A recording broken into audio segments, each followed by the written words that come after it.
Recording studio Jehanabad.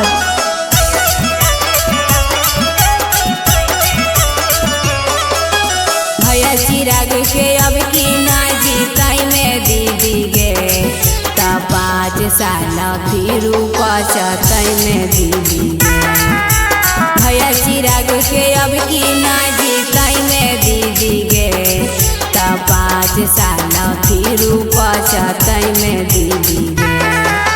बिगड़ल है हालत जे कराई है ना सुधारी है, बिगड़ल है हालत जे कराई है ना सुधारी है।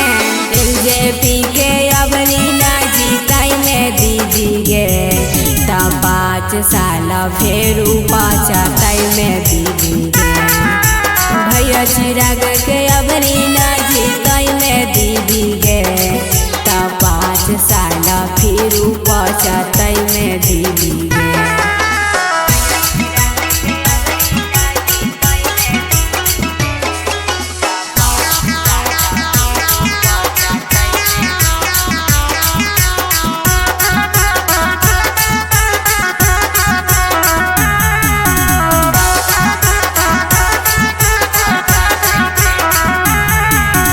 गड़ल खुटवा दी है गे दीदी जरा से कदम का बाड़ा गे दीदी, जरा से कदम का बाड़ा गे दीदी।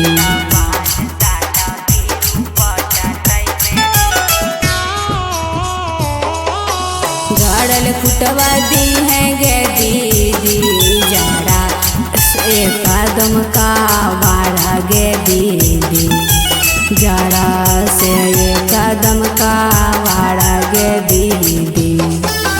सबक नबी पसवन के सीखई में दीदी गे, ता 5 साल फेर पचतई में दीदी गे।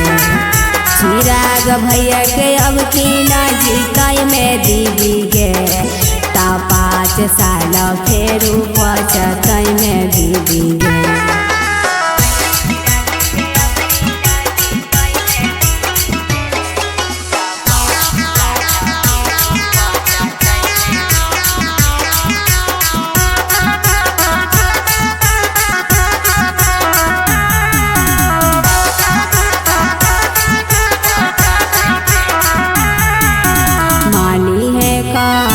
मांगे चाची दादी हेलीकॉप्टर बाटा मांगे चाची दादी, एलजेपी बाटा मांगे चाची।